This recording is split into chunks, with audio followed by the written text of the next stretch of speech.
¿Les parece que vamos?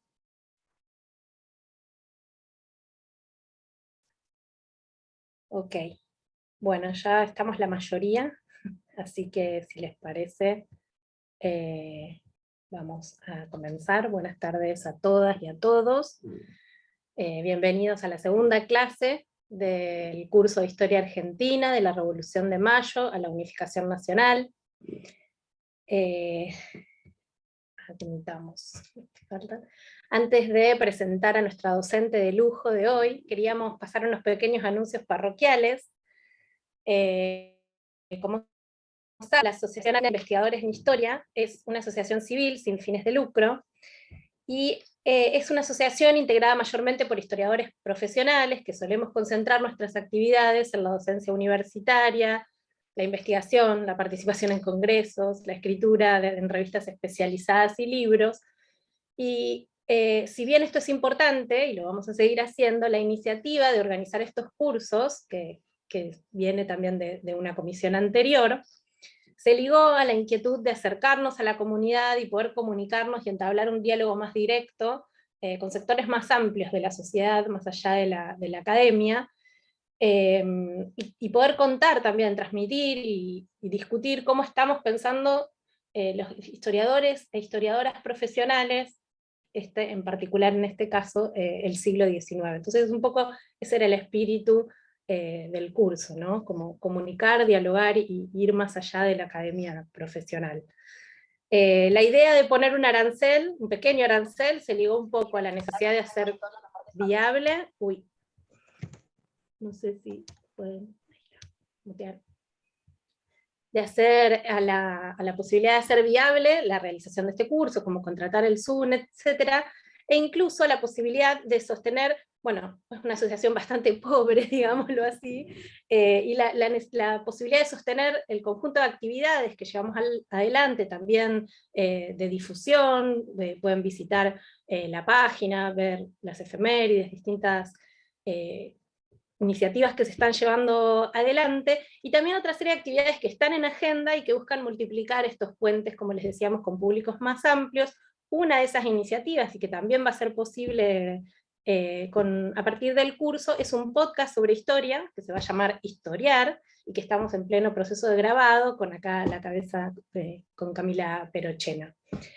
Así que, bueno, también queríamos repetirles que nuestro mail institucional está a disposición y está abierto para consultas y propuestas para todos, así como para quienes quieran asociarse, algo que ya en estos días está sucediendo y nos da mucha alegría. Bueno, entonces no quiero extenderme más con estos anuncios parroquiales y paso sí a presentar a nuestra docente de hoy, la cual tengo la alegría y el honor de presentar. Judith es doctora en Historia, docente de la Facultad de Filosofía y Letras de la Universidad de Buenos Aires e investigadora de CONICET.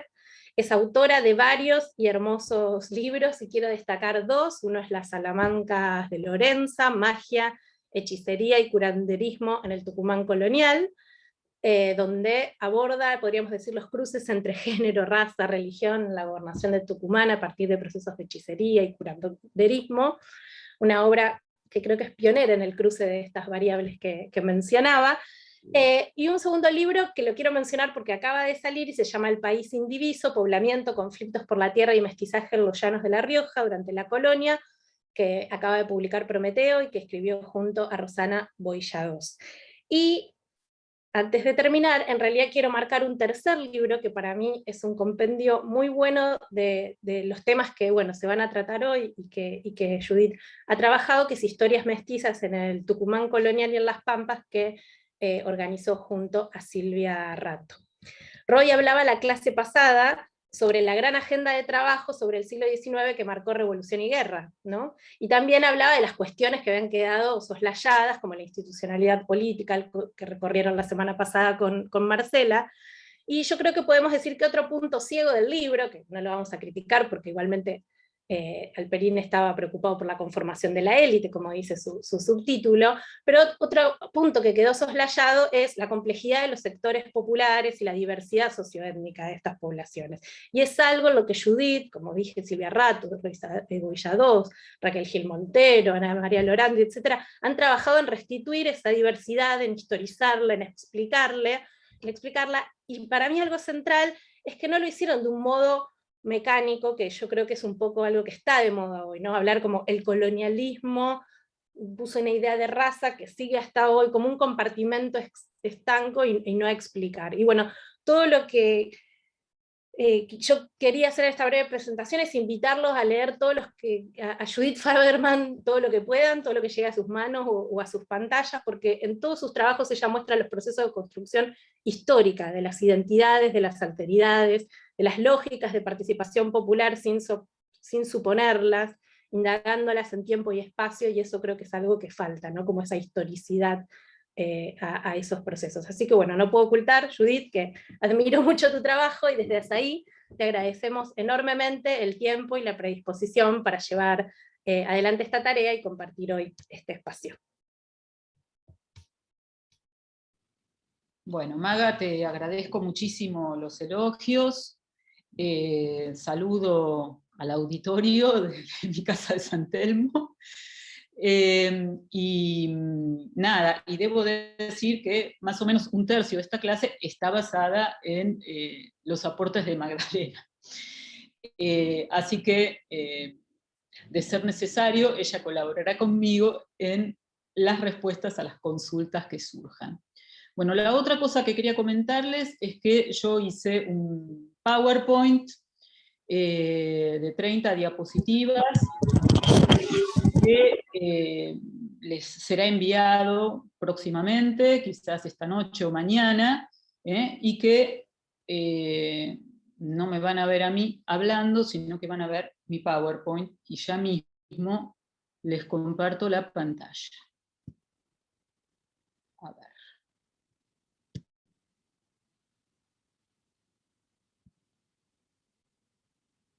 ¿Se ven? Sí, sí, se ve Sí, perfecto. ¿Bien? Bueno. Muy bien.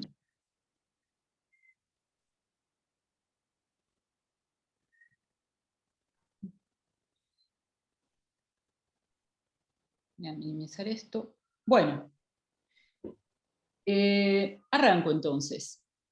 Esta clase es sobre indios y negros en la Revolución, y está organizada de la siguiente manera. Voy a hacer una introducción bastante breve, voy a presentar un primer bloque de historia colonial, vamos a hacer una pausa para preguntas, una pausa breve porque lo más interesante viene en el segundo y en el tercer bloque, que corresponde al periodo que se abre con la Revolución de Independencia.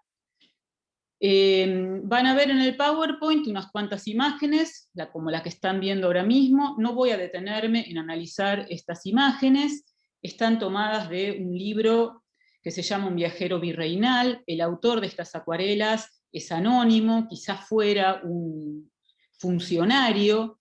Son imágenes muy hermosas, y les recomiendo comprar el libro porque verdaderamente es increíble y existe muy poca iconografía para el periodo al que me voy a referir. Entonces, arranquemos con nuestra introducción, que parte de una pregunta muy general.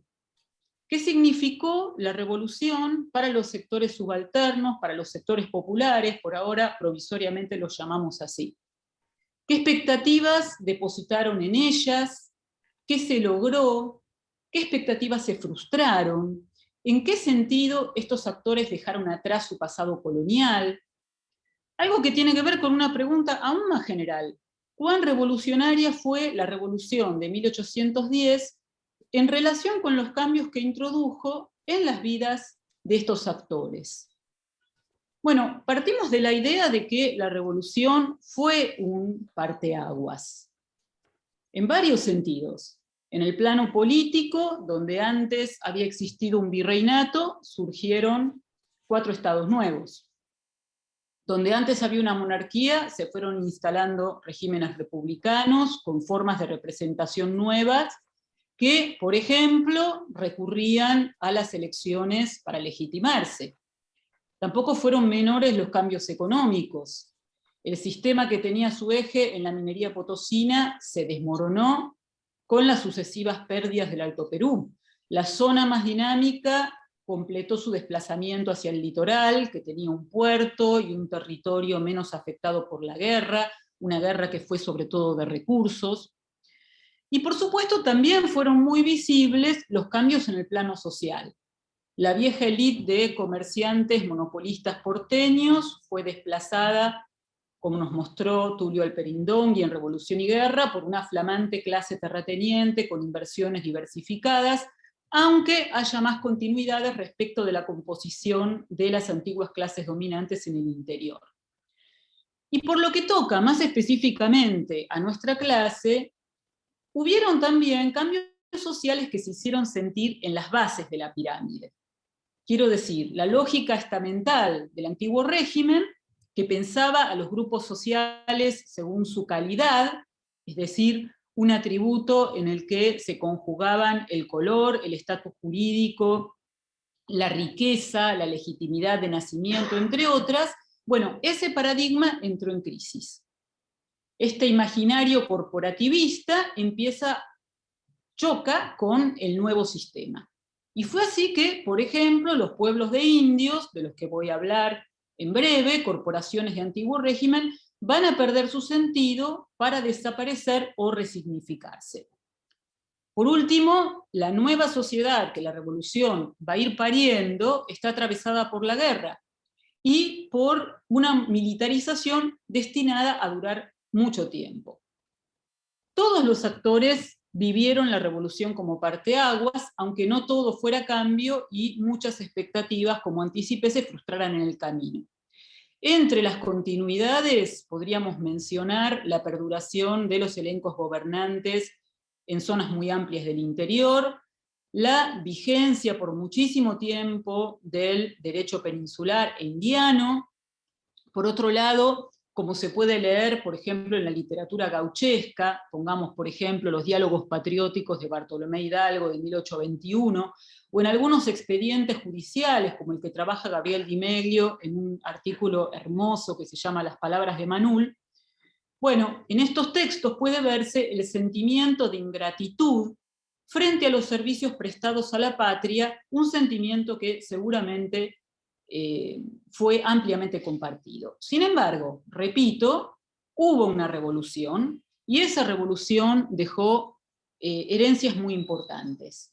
Entre otras, una élite política dirigente criolla, el foco, el gran problema de Revolución y Guerra de Tulio Alperín, el papel sobresaliente destinado a los militares en el nuevo orden y, en relación con nuestra clase de hoy en particular, sectores populares movilizados que, aunque más no fuera por su número y por ser necesarios para la guerra, no podrían ya ser desconocidos. Es decir, si la clase política necesitaba construir un nuevo orden, tenía que ampliar sus bases sociales e incorporar, de alguna manera, a los sectores que provisoriamente estamos llamando populares. Rosas interpreta al dedillo esta necesidad. Por eso, entre otras varias razones, en las conclusiones de Revolución y Guerra, Tulio Alperín califica a Rosas de hijo legítimo de la revolución. Textualmente, dice Alperín, lo que define las acciones de Rosas no es la defensa sistemática de los sectores propietarios ni de los sectores populares, sino la construcción o reconstrucción del orden social y político y su lugar liderando ese proceso. Pero esta, claro está, no es una clase sobre Rosas, y aquí nos quedamos con Alperín.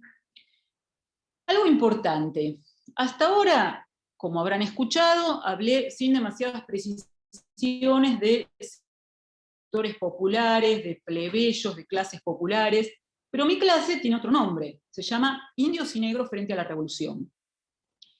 esta desagregación está justificada porque sigue los criterios mismos de los actores coloniales.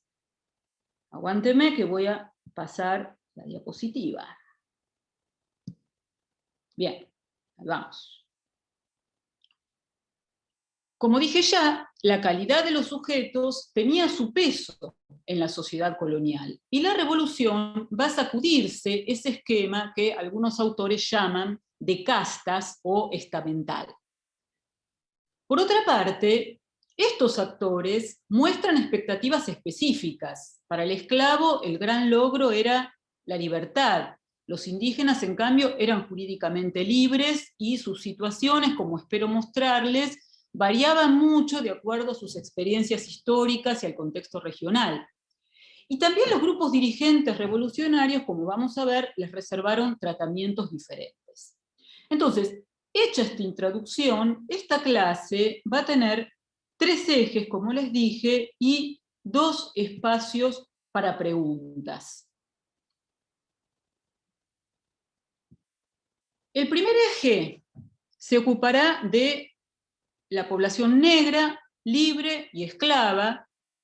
Va a enfatizar sobre todo en el caso porteño, y en los indios, ya sean integrados o soberanos en la sociedad colonial. Voy a desarrollar ese eje y vamos a dejar un espacio para preguntas, que espero que no sea muy largo porque, como les anticipé, me parece que va a ser de mayor interés, aunque yo sea colonialista, la segunda parte. El eje 2 se va a ocupar de las normativas fundamentalmente y de las simbologías de la revolución respecto de la trata, de la esclavitud y de las prestaciones indígenas coloniales. Y el tercer eje va a confrontar esas normativas con las expectativas y las realidades. Es decir, el tercer eje, de alguna manera, va a volver sobre esa gran pregunta disparadora que reza qué cambió con la revolución para los negros, para los indios, y que también va a situarse en contextos particulares. Entonces, como les dije, esta exposición va a estar acompañada de las imágenes del viajero virreinal. Es un artista anónimo.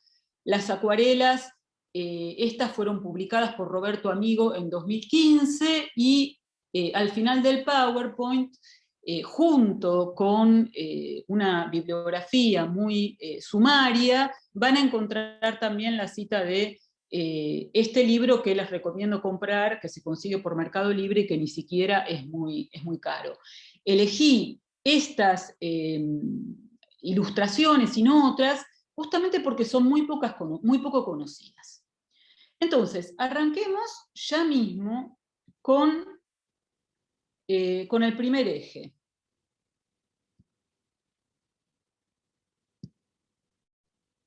Negros, libres y esclavos en la sociedad colonial, y ahí tienen, como dije, no voy a analizar las imágenes, una de las ilustraciones de este libro maravilloso.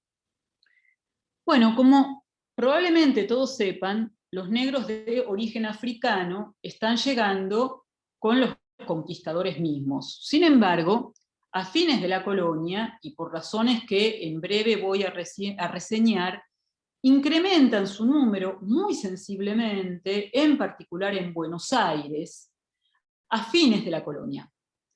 Llegan como esclavos para el servicio doméstico, pero van a terminar por insertarse en otro tipo de tareas, más rentables para sus amos, más productivas también, en los talleres artesanales de las ciudades, donde trabajaban de zapateros, de plateros, de panaderos, como vendedores ambulantes y como domésticos también, por supuesto, generando en algunos casos una renta para sus propietarios. Por supuesto, los esclavos tampoco estaban ausentes en la campaña, como podemos leer en los numerosos trabajos de historia agraria, y el trabajo permanente de las estancias solía descansar en sus manos. Entonces, no tenemos aquí una economía de plantación. Tampoco tenemos, como sostenía algún mito, una esclavitud benévola. Aunque se suponía que la condición jurídica del esclavo era clara, en la práctica las fronteras que separaban a los esclavizados de los trabajadores libres solían ser más porosas. Por ejemplo, en teoría, el propietario costeaba la subsistencia del esclavo, mientras que el trabajador libre recibía un salario. Sin embargo, históricamente, y en particular en el Río de la Plata, abundaban las formas mixtas, esclavos que recibían incentivos monetarios para mejorar su productividad, lo que Carlos Mayo llamaba el salario arcaico, o peones que trabajaban bajo la supervisión de capataces esclavos, es decir, tampoco tocaban a los esclavos, por lo menos como regla general, las tareas más básicas.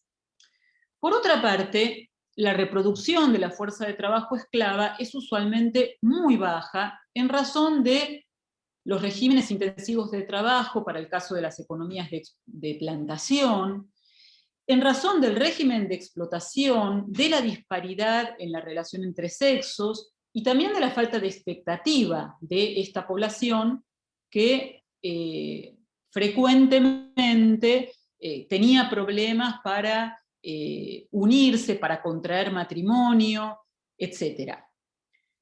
En otras palabras, la provisión de esclavos, en realidad, salvo excepciones, como en el caso de las estancias jesuíticas, donde se los organizaba en familias, la provisión de esclavos dependía de manera muy estrecha de la trata. Y esta es una de las dimensiones que tenemos que desarrollar, aunque sea brevemente. ¿Qué características tuvo este tráfico? ¿Qué características tuvo la trata en el Río de la Plata colonial? Bueno, pueden verlo en la diapositiva. En realidad señalé fundamentalmente los hitos correspondientes al periodo tardocolonial. Fíjense que entre 1792 y 1799 la trata legal se está abriendo a comerciantes de todos los orígenes, la intermediación brasileña se vuelve fundamental, como ha estudiado Alex Borucki, mientras que desde 1800 el tráfico directo con África termina por imponerse. Este periodo, del que habla Alperín en Revolución y Guerra, en ese apartado que se llama Buenos Aires y el auge mercantil, que es el periodo de la vida loca de Buenos Aires, ese periodo en que la corona de alguna manera está ejerciendo una dominación casi virtual, ese periodo, decía, es el de mayor participación de los mercaderes estadounidenses y rioplatenses que ingresan negros desde Mozambique. El último barco de esclavos que llega directamente de Mozambique lo hace a Montevideo en enero de 1811, 4 meses antes del sitio porteño, lo que demuestra cómo son los acontecimientos políticos los que determinan el cese del tráfico y no la desaparición de un mercado. Como sea, el auge de la trata y la baratura de la fuerza de trabajo esclava que genera este tráfico tan masivo, va a revolucionar el mercado de trabajo porteño de fines de la colonia y la composición de sus sectores populares. Esto lo ha estudiado muy bien Lyman Johnson en un libro muy bueno que se llama Los talleres de la revolución. En la diapositiva pueden ver algunos números. En 1778, los negros y mulatos conformaban 1/3 de la población de Buenos Aires. 12.400 almas, 60% bajo el vínculo de la esclavitud, individuos dedicados a todo tipo de tareas. En breve, nuestro viajero les va a ofrecer algunas imágenes de esas tareas. De la misma manera, también era muy variopinto el espectro de propietarios de esclavos. La ampliación de la oferta, la baja del precio, los volvió asequibles a segmentos relativamente vastos de la población porteña, algunos de ellos rentistas de modestos recursos, dueños de 1 o 2 esclavos que les entregaban sus jornales. Para ellos era un buen negocio porque siempre siguiendo a Lyman Johnson, en unos 20 meses de trabajo, el esclavo ya había cubierto su costo y amortizado la inversión. Por otro lado, así como los esclavos abarataban su costo, también la manumisión se incrementó junto a la expansión de la oferta. Probablemente todos sepan que la manumisión implicaba el otorgamiento de la libertad para el esclavo, que a veces, si el propietario quería, si el propietario accedía, se concretaba en la autocompra del esclavo.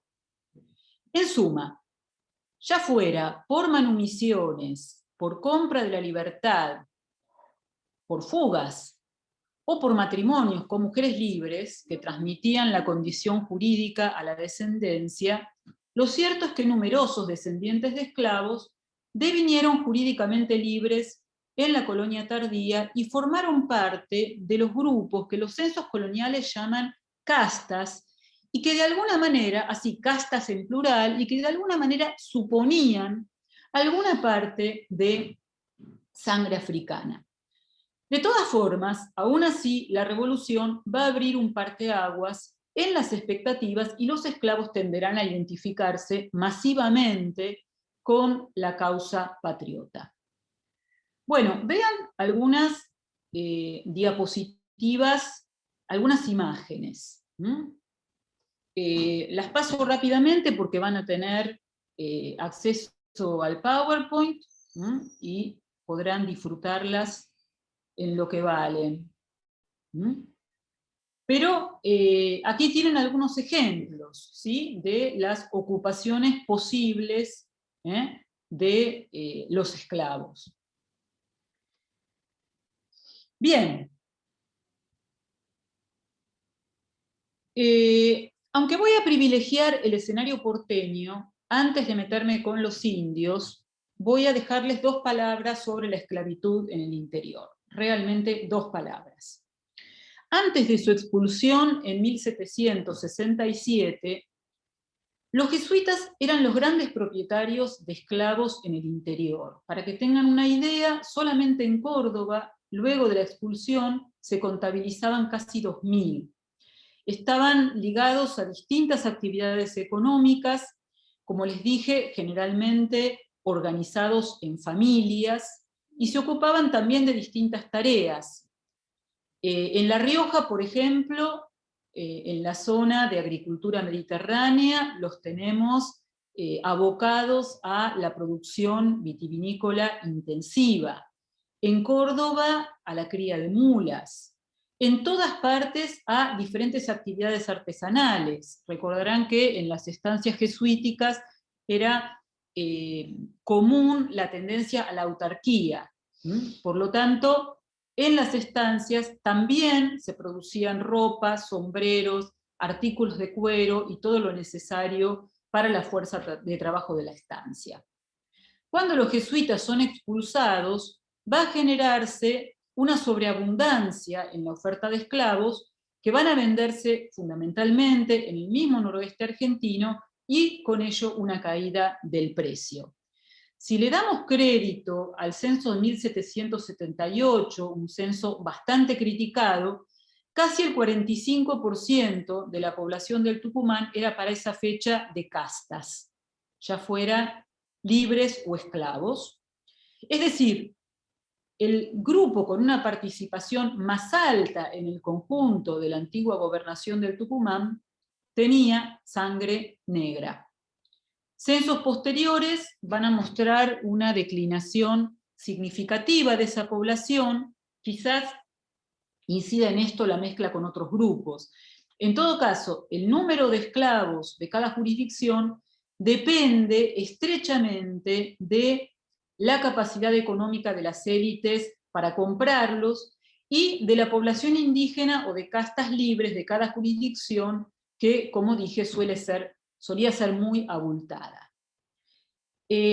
Como ha sostenido Florencia Guzmán, que es una de las autoras de referencia sobre la esclavitud en el interior, la tesis de ella es sobre Catamarca, más que la manumisión, en el interior argentino son los procesos de mestizaje con poblaciones jurídicamente libres los que están determinando el crecimiento de esta población de castas.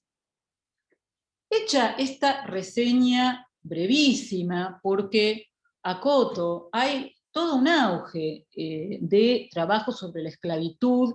Bueno, Maga Candiotti es una de las referentes, pero también hay otros autores y autoras, no sé, Lucas Rebagliati, Florencia Guzmán, están los trabajos hermosísimos de Paulina Alberto, y bueno, en fin, y muchísimos más que verdaderamente la rompen, y que estoy ignorando por una cuestión de tiempo. Hecha esta reseña brevísima, entonces, vayamos a los indios, que voy a tener que localizar en sus diferentes contextos. Antes de meternos en cada uno de esos contextos, bueno, ¿por qué hablo de indio? Estoy hablando de indio porque prefiero utilizar la categoría nativa. Es decir, utilizar la categoría que se escuchaba en la época colonial y que era también una categoría de autoadscripción. La categoría de indio reduce a la unidad a un amplio conjunto de naciones que originariamente tenían diferentes identidades, hablaban diferentes lenguas, etc. Es una categoría ligada a un fenotipo, aunque con el paso de los años cada vez menos, a una condición jurídica, y esto cada vez más, una condición jurídica un tanto ambigua, porque los indios eran libres, pero a la vez era una población sujeta a servicios, como ocurría en el caso de las encomiendas, un tema sobre el que no me voy a poder extender. Inicialmente una condición ligada también al habla de una lengua indígena y a una determinada cultura. Y como les dije, es también una categoría de autoadscripción. Cuando se le pregunta a un tipo que vive en un pueblo de indios, ¿qué es? Ese tipo va a decir que es indio tributario. Entonces, dicho esto, vayamos a los contextos que les anticipé y que voy a considerar en esta clase. Estoy considerando el Alto Perú porque para el momento del que estamos hablando formaba parte del virreinato, porque la revolución fue exportada hacia el norte y porque en el Alto Perú la masa indígena era realmente muy sustantiva y parte de las medidas proindígenas de la revolución están destinadas a esas masas indígenas. El segundo contexto al que voy a referirme es el de la gobernación del Tucumán. Luego, dos intendencias, en las que existían también pueblos de indios, aunque fueran de una escala mucho menor. En todo caso, para el Alto Perú y para el Tucumán, estamos hablando de estructuras coloniales creadas durante el gobierno del virrey Toledo y trasladadas a nuestro territorio en 1611, 1612, al Tucumán, nuestro territorio, a la actual Argentina, por Francisco de Alfaro, que van a reducir a los indios en corporaciones dotadas de tierras propias, de autoridades tradicionales, los curacas o caciques, de autoridades hispanizadas, los alcaldes de indios, de una planta urbana y una pretensión de asegurar la evangelización. Por otra parte, se entendía que esta organización corporativa facilitaba la recaudación del tributo, de un impuesto que se les cobraba específicamente a los indígenas, y también el cumplimiento de las cargas coloniales, como era el caso de la mita. Tercer contexto, el de las ex misiones jesuíticas del Paraguay, que también están configurando un escenario singular, aunque los jesuitas habían sido expulsados en 1767, como vamos a ver, el pasado jesuítico era recordado por muchos, y la revolución artiguista va a encontrar una importante adhesión en el territorio de las misiones. Recuerden también que desde la expulsión, y en realidad desde antes de la expulsión, más o menos 10 años antes de la expulsión de los jesuitas, las misiones ya están perdiendo gente, como resultado de la atracción del litoral. Y algunos antiguos pueblos van a ser administrados sin demasiada eficacia por otras órdenes. También había reducciones jesuíticas fuera del Paraguay en sentido amplio.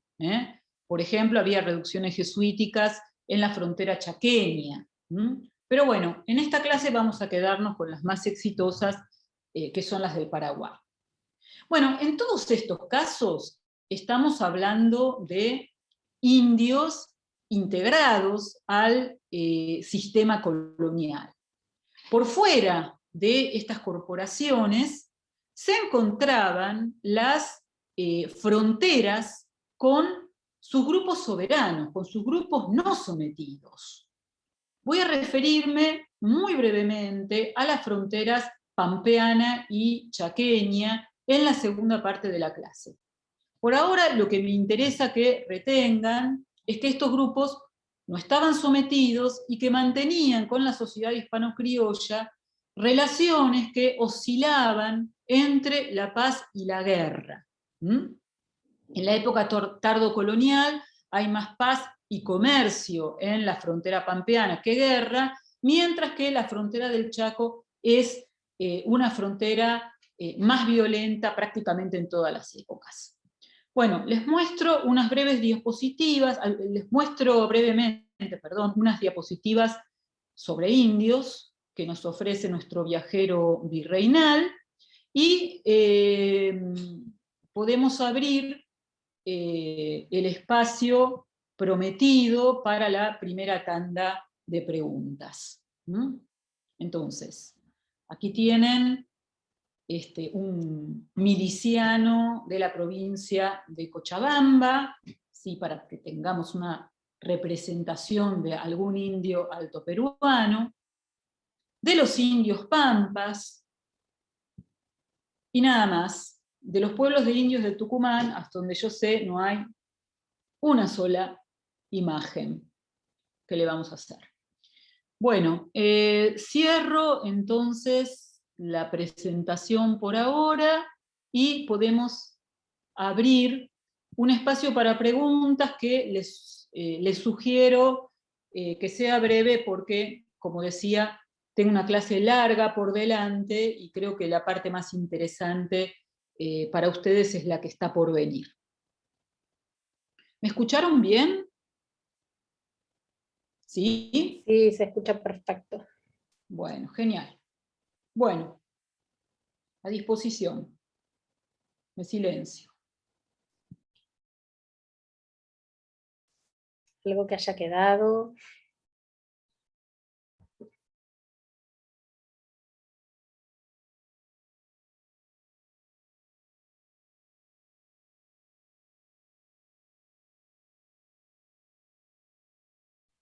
Estuvo súper claro.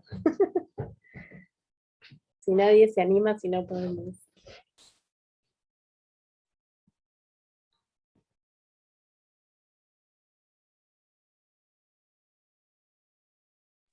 Si quieren, podemos pasar a la segunda parte y mandar todas las preguntas juntas, no hay problema, porque en realidad no son bloques mucho más unidos, digamos, que los de la clase de Marcela, digamos. Tienen, no sé, me parece que es menos problemático dejar las preguntas para el final, pero como ustedes quieran.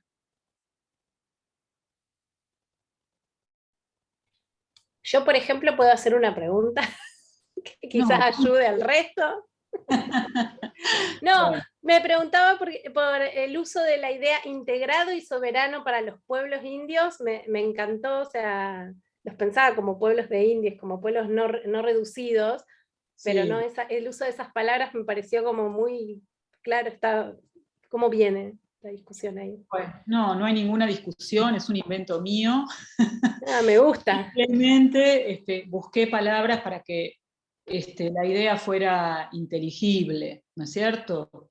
O sea, las pensé en función de estructuras coloniales pensadas para contener poblaciones indígenas integradas, plenamente integradas, digamos, al sistema colonial, y en contraposición a las sociedades indígenas soberanas que se están rigiendo por sus lógicas propias. Ahí estoy viendo una pregunta en el chat. Por fuera de indios y negros, ¿qué otros grupos integran a los sectores populares? Y bueno, las mezclas de todos ellos. En realidad, estamos haciendo un poco una mezcla de categorías.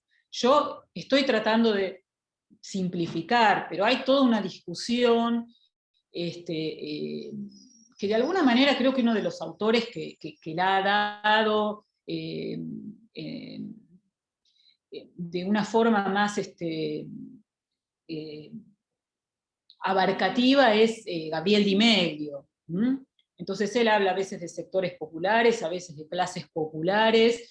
El término plebeyo me gusta un poco menos porque de alguna manera tiene una connotación urbana y nosotros estamos refiriéndonos también a actores rurales.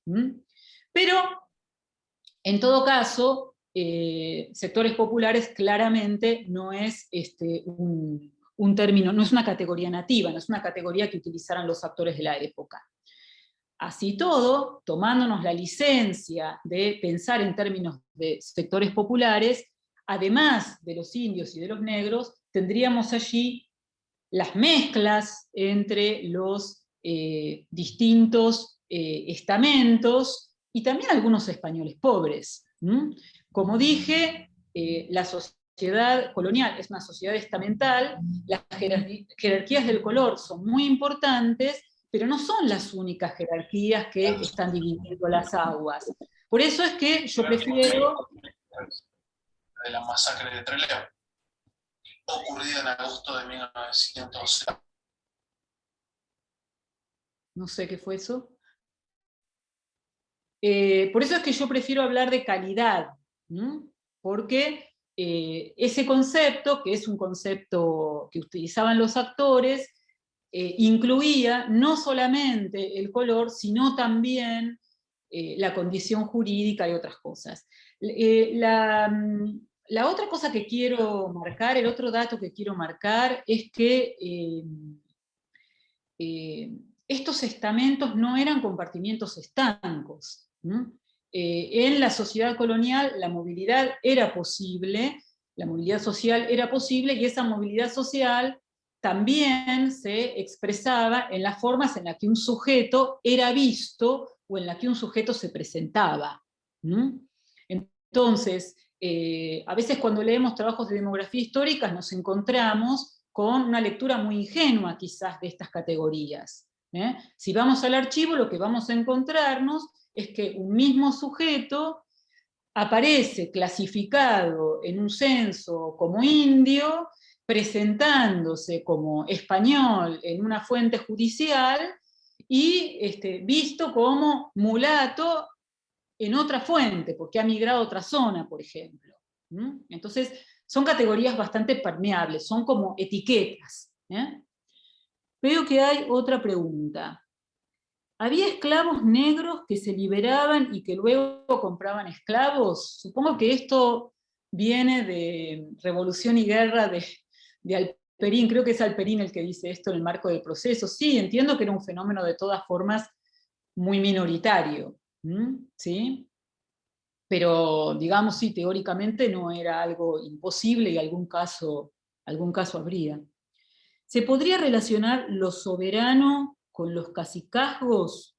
Digo, a diferencia con los integrados. En realidad tenemos caciques tanto entre los indígenas integrados al sistema colonial, como dije, en los pueblos de indios hay autoridades tradicionales que siguen vigentes, los caciques, por supuesto, lo que se hace es reducir el número original de caciques, en general, y a esas autoridades tradicionales se adosan otras autoridades, como el Cabildo de Indios, con sus alcaldes y tal. Y En las fronteras también encontramos caciques. ¿Cuál es la diferencia fundamental? Bueno, una diferencia tiene que ver quizás, y estoy hablando en términos muy, muy generales, con la estructura política originaria de estos grupos. En las fronteras lo que tenemos son grupos con estructuras políticas muy laxas. Estos caciques mal obedecidos de los que hablan las fuentes, y que hacían tan complejo el diálogo con la sociedad hispano-criolla, porque podía pactarse con un cacique, pero esto no significaba que todos los caciques estuvieran de acuerdo, participaran de ese mismo pacto, y ni siquiera significaba que los indios que supuestamente obedecían a un cacique le hicieran caso a ese cacique. Bien, muy clara, etcétera. Dentro de este amplio sector popular, ¿existían diferencias internas o todos se reconocían como parte de un mismo sector?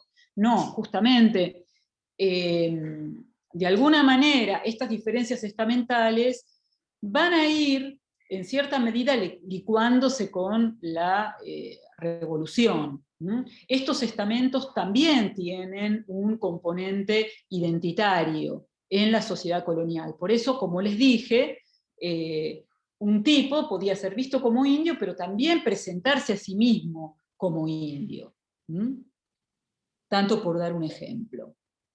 Bueno, entonces, si te parece, Maga, que siga con la segunda parte de la clase, porque es bastante más larga. Sí, sí, buenísimo. Es bastante más interesante para la mayor parte del auditorio también, tiene que ver más directamente con el curso. Lo que pasa es que era imposible que se entendiera esta segunda parte sin hacer alusión a lo colonial, al panorama colonial. Bueno, volvemos a compartir la pantalla y comenzamos con el eje 2, que tiene que ver con las normativas y las simbologías de la revolución respecto de la trata, de la esclavitud y de la condición indígena. De indígenas y de negros. Entonces, y de negros, y de esclavos sobre todo. Arranquemos entonces con los esclavos y con las normativas en relación, primero con la trata y luego con la esclavitud. Bueno, como sabemos, la libertad era parte central de la retórica revolucionaria. Entonces, pongámonos en el lugar de quienes estaban esclavizados. ¿Para quiénes podía esa palabra tener un significado más hondo? Sin embargo, el gobierno revolucionario va a tardar un poco en decidirse a plasmar esta tan mentada libertad en acciones concretas y favorables a los esclavos. Como pueden ver, no, todavía no pueden ver, recién en 1812, y fundamentalmente por necesidades militares, la libertad política e individual empiezan a entrecruzarse. Y estoy citando aquí a Maga Candioti, aquí presente. La cuestión es que la ambigüedad de la condición de esclavo, que por las razones que les mencioné ya era apreciable durante la colonia, va a continuar, se va a acentuar para quienes supuestamente nacían libres o eran rescatados o donados a los ejércitos. Ya que, adelantemos de paso, estos van a ser los dos principales caminos para lograr la libertad. La libertad de vientres, de un lado, y el ingreso a los ejércitos del otro. Y en los dos casos quedaba implicada una transición, el ser liberto, una condición liminal que en realidad no difería sustancialmente de la esclavitud. Bueno, sobre esta cuestión, además de los varios trabajos de Maga Candioti, recomiendo un artículo de Paulina Alberto, muy lindo, en la reciente compilación de Florencia Guzmán y de Guidoli, de este año, que tiene artículos verdaderamente muy buenos. La prohibición total de la esclavitud va a tener que esperar a 1853, aunque para entonces ya quedaban muy escasos individuos bajo el régimen de esclavitud. Bueno, como les adelanté, en la legislación revolucionaria relativa a la esclavitud, pueden discernirse, por un lado, medidas que conciernen a la trata y por otro lado, medidas que conciernen a la condición del esclavo. Pueden verlas en las diapositivas. En abril de 1812, el triunvirato está prohibiendo el tráfico de esclavos y dispone que la carga de cualquier barco negrero fuera confiscada o liberada. Les recuerdo dos cosas al respecto: que las Cortes de Cádiz ya se habían pronunciado en el mismo sentido, es decir, también en Cádiz predominaban las posiciones más moderadas que no abolían la esclavitud sino el tráfico, y en segundo lugar, que la trata va a persistir con arribos esporádicos desde Brasil y desde África, especialmente durante la ocupación luso-brasileña de 1817. La prohibición definitiva de la trata de esclavos es de 1825, como pueden apreciar en el PowerPoint, pero todavía van a seguir llegando envíos desde África en la guerra contra Brasil, los que interceptan los corsarios habilitados por el gobierno de Buenos Aires para atacar buques brasileños.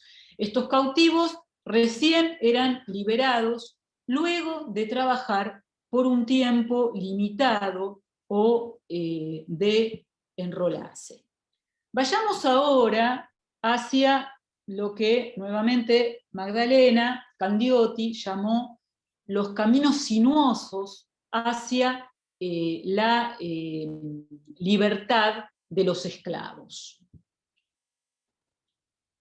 Las medidas relativas a la condición de la esclavitud son las que pueden ver en la diapositiva. En primer lugar, la libertad de vientres de febrero de 1813, o sea, la que habilitaba la libertad de los hijos por nacer de las mujeres esclavas desde la sanción del decreto. Como la libertad se alcanzaba plenamente a los 16 años para las mujeres y a los 20 para los varones, las libertades quedaban restringidas para quienes eran libertos. Las vidas de estos libertos se mantenían entonces en los marcos de un sistema paternalista. Por ejemplo, si la madre era vendida, el niño libre de menos de 2 años pasaba junto a ella a ser tutelado por el nuevo amo. Después de los 2 años, y hasta los 16 o 20 años según el sexo, el liberto quedaba a merced de la decisión del amo. Se suponía que con la emancipación definitiva, los libertos cobrarían un dinero reunido por una junta de piedad que, hasta donde yo entiendo, nunca se puso en marcha. La intención, en principio, era dotar a los esclavos de unas cuadras de tierra para que las labraran y proveerlos de las herramientas necesarias. Que yo sepa, de esto nada. Otras medidas que son las que figuran en la diapositiva son las siguientes. La formación de un cuerpo de libertos en mayo de 1813, vista la situación de la patria en peligro, que exige la entrega de 1 por cada 3 esclavos domésticos, de 1 por cada 5 esclavos que trabajaran en panaderías y talleres, y de 1 por cada 8 esclavos agricultores para el servicio de las armas. Bueno, quienes eran rescatados legalmente eran libres, pero tenían que cumplir un servicio de 5 años o por tiempo indefinido mientras siguiera el conflicto. Por otra parte, el Estado se comprometía a compensar económicamente al propietario por el rescate. A esto se agregan otras medidas que también tienen en la diapositiva: la requisición de los esclavos de peninsulares que no hubieran tramitado su carta de ciudadanía en 1815, luego la extensión a otros propietarios, americanos, iglesias, peninsulares casados. Son todas decisiones que van a generar prolongados pleitos entre los esclavos y sus amos, y que también han estudiado Florencia Guzmán y Magdalena Candioti. Entonces, notemos cómo los esclavos son liberados por goteo más que masivamente, y cómo las levas están jugando un papel muy importante. Notemos también este camino largo y sinuoso, decía Magdalena, hacia la libertad. En rigor, la exclusión ciudadana de los esclavos no tenía un fundamento racial, sino que enfatizaba sobre todo en la dependencia jurídica que les impedía ejercer sus derechos plenamente. El mismo caso que corría para las mujeres, para los menores y para otros dependientes. Otro fundamento legal era la supuesta falta de capacidad que aconsejaba una manumisión controlada y no una libertad masiva. Y por último estaba el problema práctico de compensar a los propietarios en un momento muy difícil desde el punto de vista económico. Como fuera, la ausencia de una liberación inmediata de los esclavos también está mostrándonos la tibieza del gobierno revolucionario en esta materia. Entonces, la militarización de la población esclava se está haciendo por necesidad, pero no resuelve el estatus ambiguo de esa población. De hecho, ni siquiera el ejército de los Andes, que incorpora a muchos esclavos a través del rescate, resuelve este dilema. La integración de esclavos y de negros libres generaba resquemores. A San Martín le daba mucho miedo. Y en este sentido, la desigualdad y la reproducción de las jerarquías coloniales se mantuvieron. ¿Qué ocurre con los indios? Cambio de diapositiva. Perdón. Aquí tienen el decreto de libertad de vientres. Lo paso y lo miran en casa. Ya me he referido a esta cuestión. Vayamos entonces a los indios. Nuevamente retomo a Magdalena. Magdalena dice, esta revolución es más amiga de los indios que de los negros. Ella dice, indios sí, negros no, en la introducción a un dossier que creo que está publicado en historiapolítica.com, si no me equivoco, si no, Magdalena, después vos me corregís. Entonces, comencemos por las medidas que los gobiernos revolucionarios están tomando a favor de los indios. En principio, en teoría, casi podríamos hablar de una revolución indigenista, siempre en teoría. Pensemos que entre los artífices de la revolución había indigenistas muy entusiastas. Piensen en Mariano Moreno, formado en Chuquisaca, que había escrito su tesis sobre el servicio personal de los indios, yanaconas y mitayos, un estudio muy crítico que sugería la supresión de la mita.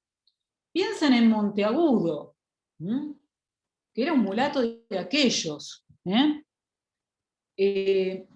A él se le atribuye el diálogo entre Fernando VII y Atahualpa en los Campos Elíseos, una obra de 1809 que imaginaba la conversación entre los dos reyes destronados que conversaban sobre el poder, el pacto político, la legitimidad de la soberanía, la conquista, la codicia, la explotación laboral del indígena. Un diálogo que culminaba con una exhortación del Inca a los habitantes del Perú que instaba a quebrar, cito, las terribles cadenas de la esclavitud y a disfrutar, cito, los deliciosos encantos de la independencia. Bueno, por cierto, en Chuquisaca ya existía una gran discusión sobre la mita, de la que también participaba el maestro de Moreno, su mentor, el fiscal Villaba. Ahora bien, ¿qué implicaba en términos generales la revolución para los indígenas integrados desde el punto de vista legal? Y bueno, implicaba el abandono de su estatuto especial, corporativo, y su incorporación al derecho común de todos los habitantes. En coincidencia con este principio, los primeros gobiernos revolucionarios proponen varias medidas indigenistas más radicales e inmediatas que las que ya vimos en favor de los esclavos, de las que les pasé, el listado en la diapositiva. Entonces, ¿cuáles son esas medidas? Pocos días después de la revolución se convoca a los oficiales naturales indios agregados a los batallones de pardos y morenos y se les comunica su integración, así como la de otros indios, a las compañías de criollos, con el mismo régimen de ascensos.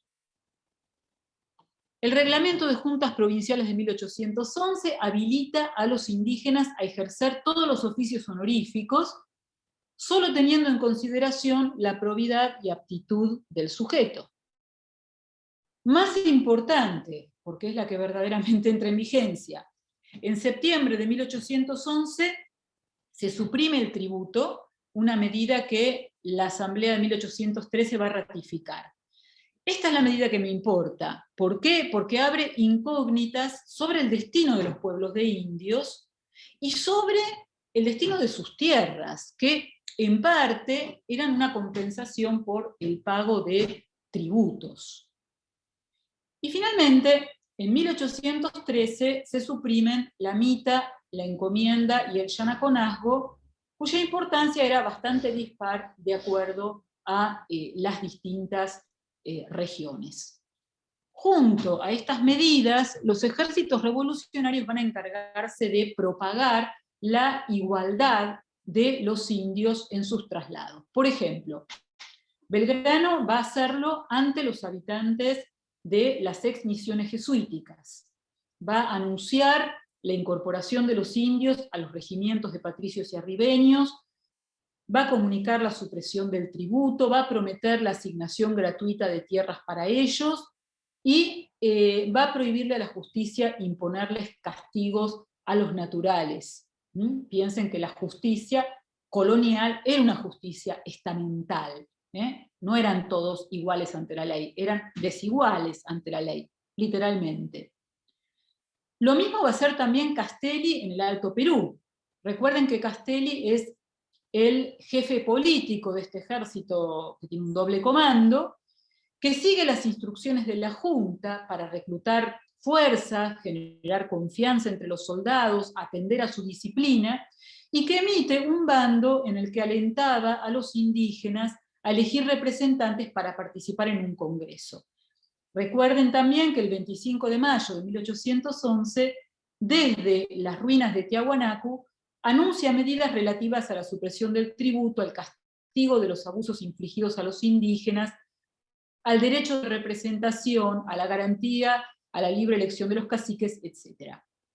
Bueno, el gobierno revolucionario se va a valer también de la simbología indígena que remitía al Incario, el sol de nuestro escudo, algunos versos de la marcha patriótica, del himno, que luego fueron suprimidos, se conmueven del Inca las tumbas y en sus huesos revive el ardor, y encendió a la opinión pública a partir de la remisión a un pasado indígena idealizado desde la Gaceta. Los incas hacía rato que no existían, así que era muy cómodo, muy práctico remitir a esa simbología.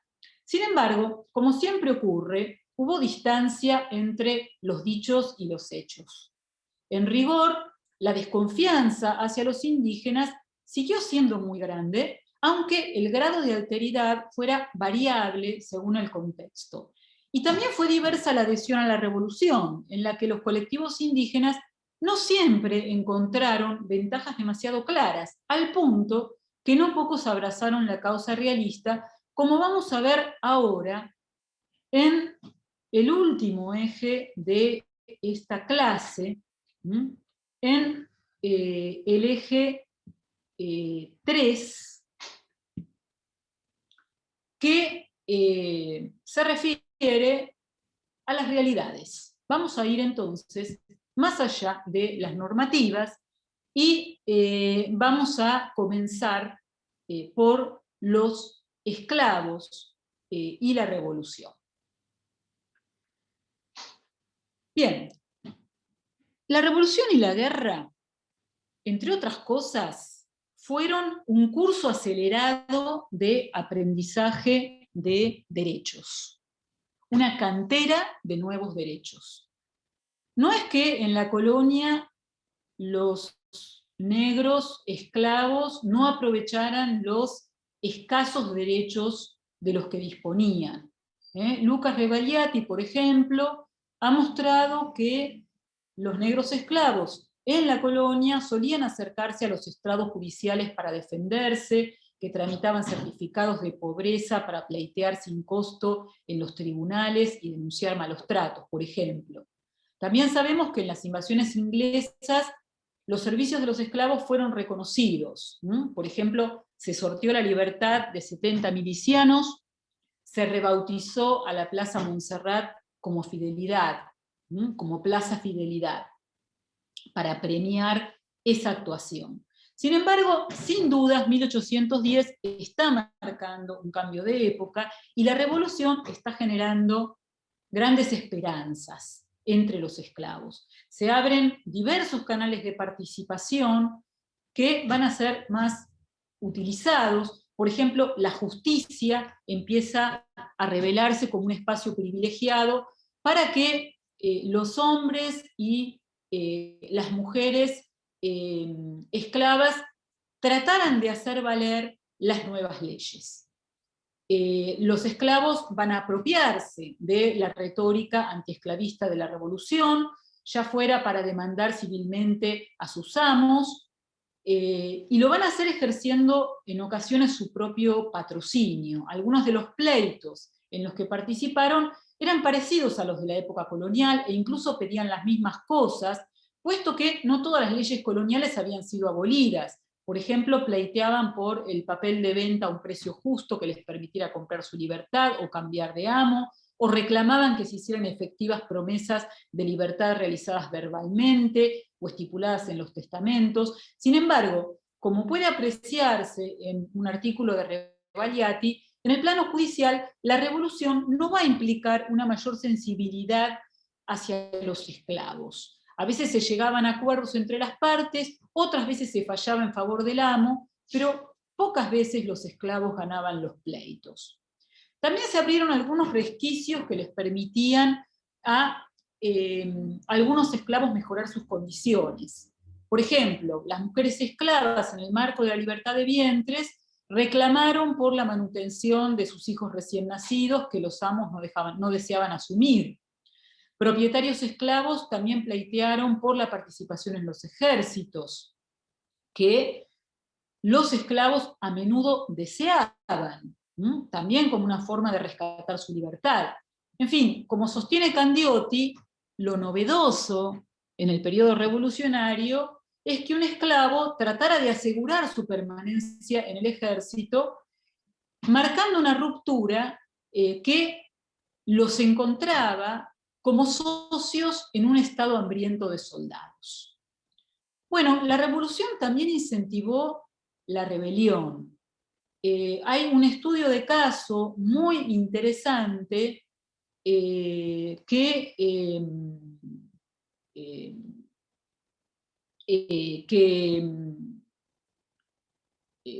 tenemos en un artículo de Beatriz Bragoni, sobre una rebelión en Mendoza en 1812. En esta rebelión, los rebeldes se proponían aliarse al gobierno porteño, al que pensaban como liberador inminente de los esclavos y tenían como objetivo último unirse al ejército patriota. Asaltar un cuartel, exigir carta de libertad, combatir en la guerra contra los realistas, eran parte de un plan que está hablando a las claras de las percepciones y de las expectativas de esta población, expectativas alimentadas por un amplio acceso a la información y por la politización acelerada de estos sujetos que buscaban que la retórica revolucionaria redundara en conquistas concretas que cambiaran su situación jurídica. En este sentido, es indudable que los esclavos cuyanos se mostraron mucho más decididos que el gobierno mendocino a la revolución. El gobierno mendocino en realidad había adherido con bastante reticencia a la Revolución porteña. Bueno, no voy a resumirles el artículo de Bragoni, lo tienen en la última diapositiva, en la bibliografía sumaria de la última diapositiva.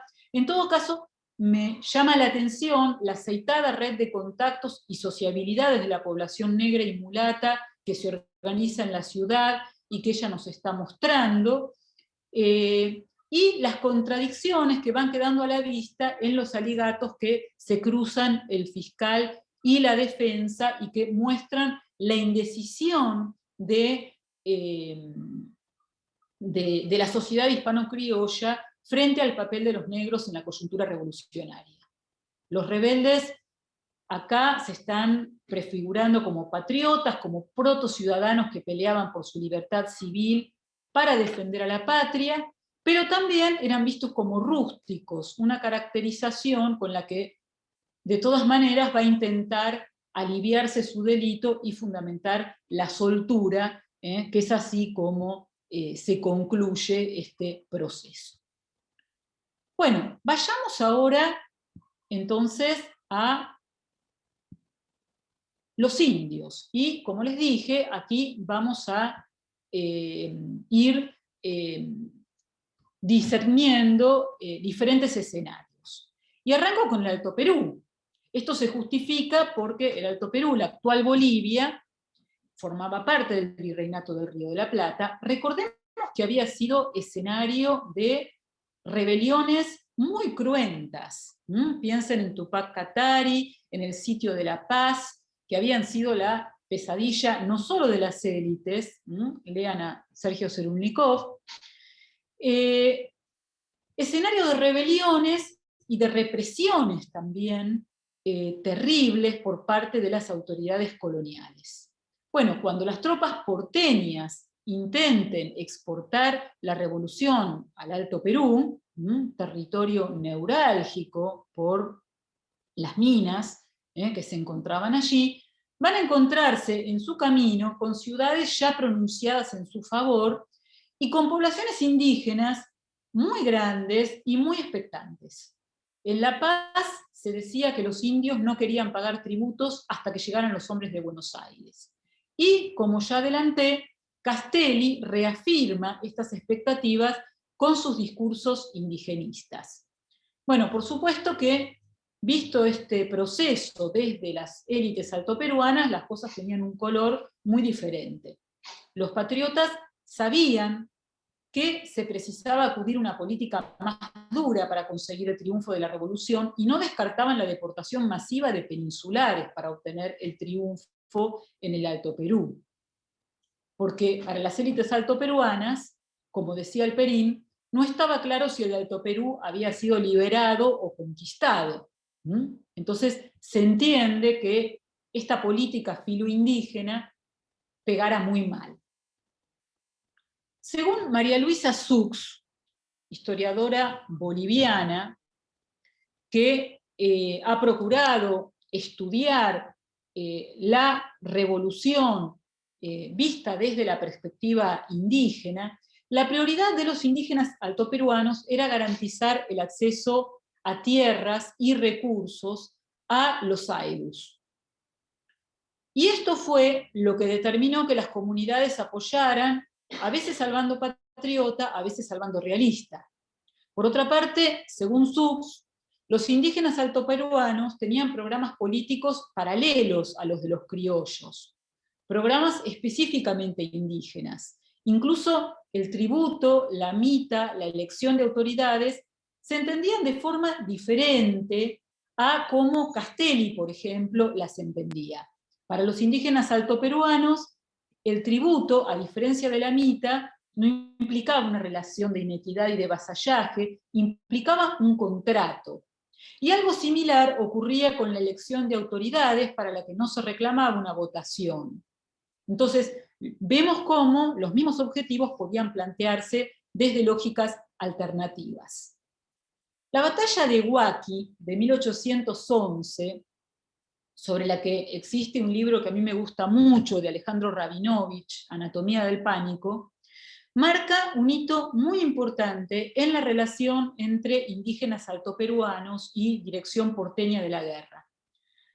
Como seguramente saben, en esta batalla se pierde por primera vez el Alto Perú para la causa patriota. Es un desastre total y completo, a pesar de que las bajas humanas son solamente del 1%. Pero es una catástrofe porque se rompe la cadena de mandos, se disuelve el ejército y los desertores se entregan a todo tipo de delitos contra la propiedad y las personas.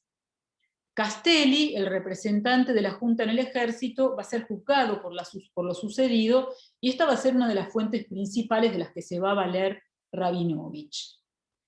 El ejército revolucionario contaba con grandes unidades altoperuanas, de cochabambinos, de paceños, que después de Huaki se van a perder, aunque algunos de sus integrantes resistieran en las guerrillas contra Goyeneche. Para Sux, Huaki abre la etapa de la sublevación indígena. ¿Por qué? Porque en el altiplano la insurgencia se mantiene, porque se extiende hacia Cochabamba después del retroceso de las tropas porteñas. Incluso se cerca la ciudad de La Paz durante 45 días. Recién en 1812, para Sux, se plasma la derrota de este proyecto político indígena alternativo, lo que signa la exclusión posterior de los indígenas del proceso emancipatorio. Y para nosotros Huaki está señalando la desaparición del Alto Perú de la clase de hoy, porque ya no volveremos a ocuparnos de esta región. Vayamos entonces al Tucumán, más específicamente a los pueblos de indios del Tucumán. Habíamos quedado en la abolición del tributo en 1811. Bueno, la abolición del tributo va a dejar en cada cabecera, Santiago del Estero, Catamarca, Jujuy, Córdoba, etc., la decisión sobre qué hacer con sus pueblos de indios. Y esto va a generar situaciones muy diferentes y siempre muy difíciles de rastrear para los investigadores. ¿Por qué? Porque con la disolución de la mayoría de las corporaciones se produce también una desmarcación étnica y jurídica. En otras palabras, dejando de lado las fronteras, en las fuentes deja de hablarse de indios. Así todo, algunos pueblos de indios siguen en pie después de la revolución, aunque sea un fenómeno excepcional, y allí las comunidades van a lograr preservar, algunas comunidades van a lograr preservar sus tierras, gracias a sus autoridades que van a litigar por esas tierras, van a defenderlas en los tribunales. Piensen que, como dije en su momento, el pueblo de indios era una corporación en la que confluían tierras comunales, autoridades hispanizadas y tradicionales, e indígenas, y tributo. Entonces, la pregunta es, ¿qué es lo que ocurre con estos componentes? Ya sabemos que el tributo se elimina. ¿Qué es lo que ocurre con los demás componentes? ¿Y cómo se resuelve la tensión entre los antiguos derechos comunitarios y los derechos individuales que van asomando y que pretenden desamortizar las tierras y suprimir a los líderes indígenas? Cuando esto se consigue, bueno, la desarticulación del pueblo de indios pasa a ser inevitable. Doy algunos ejemplos conocidos. El de Amaicha en Tucumán, el de ciertos pueblos de indios de Córdoba. En el caso de Amaicha, todavía hoy la comunidad perdura, por supuesto es algo muy diferente de la antigua comunidad colonial, tiene su cacique, mantiene sus tierras comunales, y a lo largo del siglo XIX, como relata la antropóloga Lorena Rodríguez, la retórica de las autoridades indígenas va a combinar elementos coloniales con otros liberal republicanos. Por un lado, los comuneros de Amaicha van a defender derechos corporativos típicos del antiguo régimen, los concernientes a la preservación de las tierras, por otro lado van a enfatizar los derechos a la propiedad privada que derivaban del antiguo contrato con la corona. Para Córdoba, Sonia Tell es una de las principales historiadoras que ha seguido conflictos prolongadísimos sobre tierras de pueblo de indios, luego llamadas comunidades, y que nos permiten saber qué pasa con las tierras y también cómo los antiguos tributarios vivieron el fenómeno del reclutamiento militar. En algunos pueblos de indios cordobeses, los caciques se mantuvieron, piensen que eran muy necesarios para reclutar. De hecho, la abolición del tributo también tiene que ver con esto. Es una forma de atraer a los tributarios a los ejércitos revolucionarios. Entonces, los caciques eran los intermediarios que podían viabilizar la incorporación a las filas. Y también en Córdoba el entusiasmo, al igual que en el resto de la población cordobesa, es bastante escaso.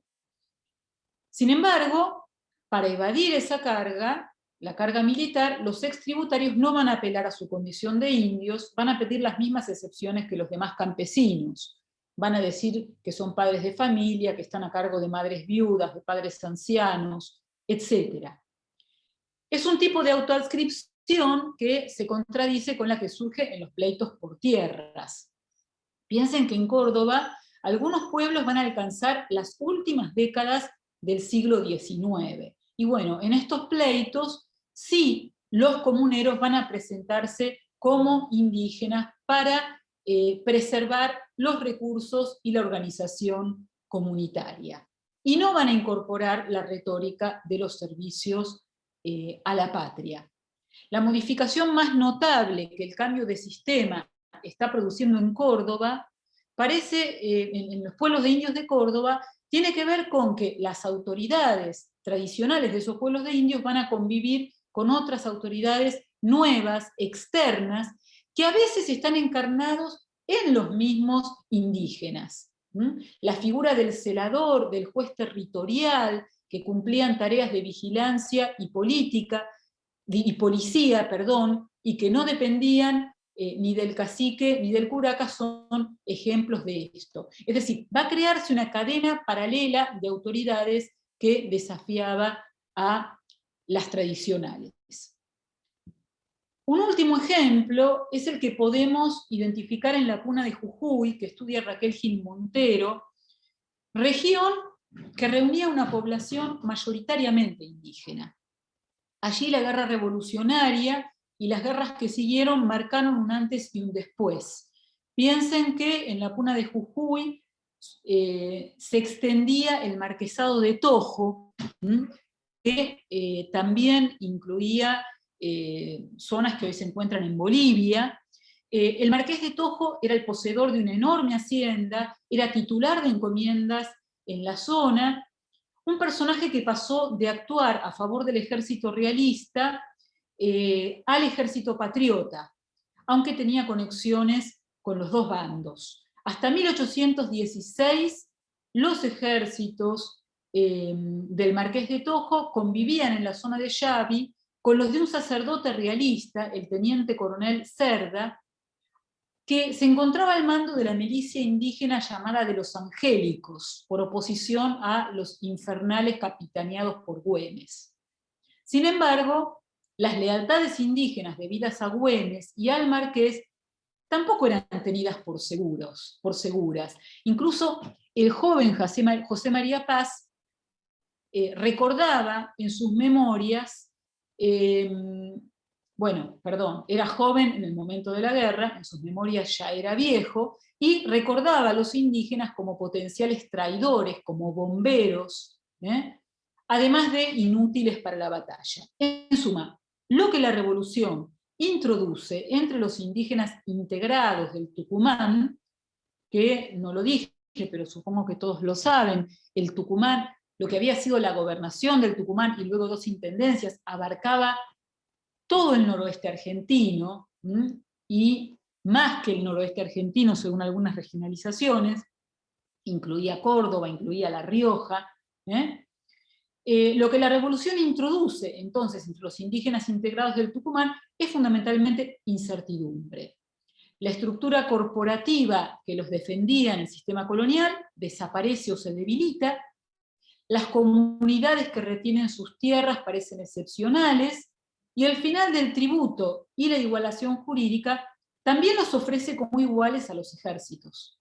La diferencia principal con el Alto Perú apunta a la escala de las comunidades, a un pasado muy fresco de rebelión en el Alto Perú, y quizás a una capacidad mayor de mantener aspiraciones autónomas y de aliarse eventualmente con otros grupos para llevar a buen puerto esas aspiraciones autónomas.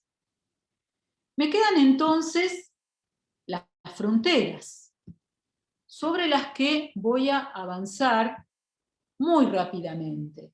Aquí voy a seguir a Silvia Rato, a pesar de que muchos autores se han ocupado de las fronteras, de los indígenas de las fronteras en la Revolución, pero voy a seguir a Silvia Rato porque ella ha trabajado sobre las dos fronteras que nos interesan, la pampeana y la chaqueña, para estos años. Según nos dice Silvia Rato, durante la colonia tardía, las relaciones fronterizas habían sido relativamente pacíficas en la zona pampeano-patagónica. Cuando hablamos de paz, estamos pensando básicamente en intercambios comerciales muy fluidos, como los protagonizados por los ranqueles del sur de Mendoza, por los indígenas de la frontera de Córdoba y de Santa Fe, por los pampas de las sierras de Tandil y de La Ventana, por los tehuelches de la región patagónica al sur del río Colorado, por los pehuenches cercanos a Neuquén, etc. Paces refrendadas a través de relaciones diplomáticas, una tradición colonial que había sido muy fuerte, sobre todo en la Araucanía, por el alcance de esos pactos, y que de alguna manera explican la adhesión indígena masiva al bando realista en aquella zona trasandina. Efectivamente, los principales caciques gobernadores, como eran llamados, tenían miedo con la revolución de perder sus privilegios coloniales. Ahora bien, las guerras revolucionarias y las políticas posteriores tendieron a quebrar esa paz conseguida fundamentalmente en la frontera pampeano-patagónica, cuyana, cordobesa, y basada en la diplomacia y el comercio. En la chaqueña no. La chaqueña, como les dije, es una frontera más violenta en líneas generales. Silvia Rato menciona 4 factores que están señalados en la diapositiva. La percepción indígena de la pérdida de privilegios bajo el nuevo orden, la presión unilateral sobre la territorialidad indígena, se terminan las negociaciones, que sobre todo a partir de 1820 obliga a los indígenas a replegarse sobre tierras menos fértiles, el recorte del presupuesto destinado al agasajo de las poblaciones indígenas, algo que va a revertirse recién con Rosas, y las migraciones de grupos con predicamento entre los indígenas, como los Pincheira o Miguel Carrera, generadas por las victorias patriotas en Chile. Entonces, las alianzas políticas van a pasar a depender de la existencia previa de relaciones personales de confianza entre caciques y autoridades, de la oferta de beneficios concretos para participar en la lucha independentista, todo esto, además, complicado por la fragmentación extrema de los esquemas de organización política indígena a los que ya aludí, que hacía que las alianzas fueran muy inestables. En ocasiones, ni siquiera los mismos caciques podían responsabilizarse por la conducta de su gente. Entonces, por todas estas razones, desde la perspectiva hispano-criolla, aliarse con los indios era siempre muy problemático y se los pensaba como último recurso. La apropiación de ganado, por ejemplo, era un factor inherente a las prácticas guerreras indígenas, y la labilidad de las alianzas políticas podía tener resultados desastrosos. Desde la perspectiva de los indígenas, la coincidencia con los proyectos políticos patriotas o realistas en realidad era bastante coyuntural. Ellos se manejan desde una lógica alternativa. Pelean por prestigio, pelean para apropiarse de un botín, pelean para conseguir un favor político, participan en empresas menores sin pedirle permiso al cacique, lo cual complicaba, como dije, los tratos hechos con precedencia, y que podían costarle además al cacique que había pactado su prestigio y su fortuna. En suma, como eficazmente lo definió la antropóloga Marta Bechis, la violencia institucionalizada aborigen se convirtió en una mercancía en el mercado criollo de la violencia. Movilizar a los indígenas era fácil, porque ellos tenían motivos de enemistad contra todos los cristianos, no importa que fueran realistas o patriotas. Desmovilizarlos era muy complicado. Bueno, como dije antes, la frontera chaqueña parece más violenta que la pampeana durante la colonia, y Silvia Rato detecta diferencias regionales en las interacciones postrevolucionarias. Hay un abandono de fuertes y de misiones en la frontera chaco-salteña, donde ya existía cierta expansión hispano-criolla, y además, bueno, por necesidades económicas. El dinero va a costear la guerra revolucionaria, no puede destinarse ya a la defensa de la frontera, y en esa porción del Chaco no parece existir conflictividad fronteriza aguda. En cambio, en el litoral, las tropas artiguistas y santafesinas buscarán activamente incorporar las fuerzas indígenas, mientras que los jefes directoriales se van a limitar a buscar la paz y, en casos extremos, a incentivar los ataques indígenas sobre las jurisdicciones disidentes. Bueno, tengo aquí algunas otras diapositivas para mostrarles. Esta, a diferencia de las del viajero virreinal, es muy conocida, es la acuarela de Emerick Essex Vidal, sobre los indios pampas en la ciudad de Buenos Aires, con los productos que venden. Fíjense ahí al costadito los plumeros, por ejemplo, que formaban parte de los intercambios a los cuales los indios pampas estaban acostumbrados. Ellos ofrecían la producción de las tolderías a cambio de, básicamente, de ganado y de los llamados vicios. La yerba mate, el tabaco, el aguardiente, todos productos que van a figurar luego en las raciones tan importantes durante el gobierno de Rosas.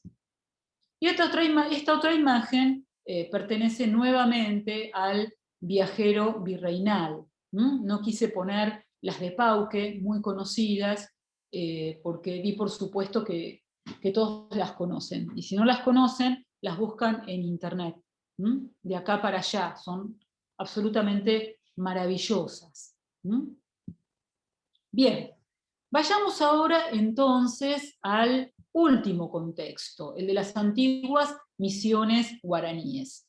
Bueno, las misiones guaraníes, como ustedes saben, estaban diseminadas por un vasto territorio que va a terminar dividido en zonas bajo control paraguayo, portugués y de los pueblos libres artiguistas.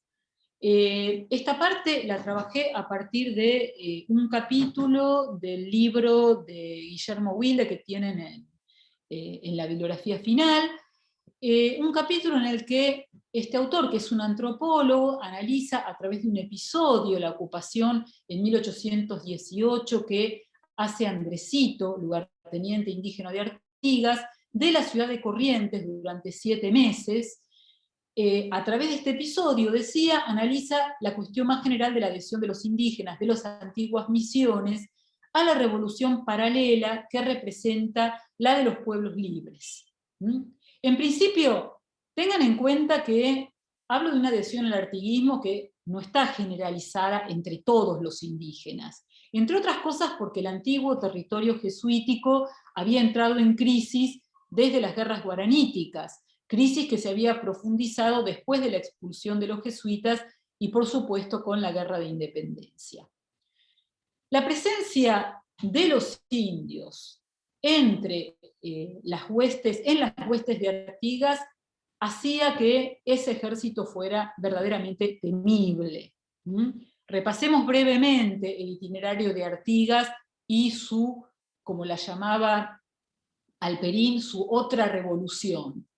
El éxodo oriental en 1811, el traslado a Entre Ríos como respuesta a la retirada porteña del sitio de Montevideo, que está sembrando esta revolución paralela de tinte federal en el litoral, la escalada de conflictividad con el gobierno central luego del rechazo de los diputados orientales a la Asamblea del año 13, la formación de la Liga de los Pueblos Libres en el 15, y en 1818 la deposición del gobernador artiguista de Corrientes y la marcha de las milicias guaraníes sobre la ciudad, ordenada por Artigas y conducida por Andresito. Bueno, este es el episodio en el que Wilde se detiene y que encuentra a la élite y al gobernador de Corrientes aterrorizado frente a las represalias de Andresito.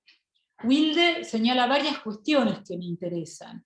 Una es que los temores de la élite se verifican solo en parte porque Andresito no entra a sangre y fuego. Por ejemplo, repone al cabildo del penúltimo gobernador, entre otros gestos institucionales, digamos.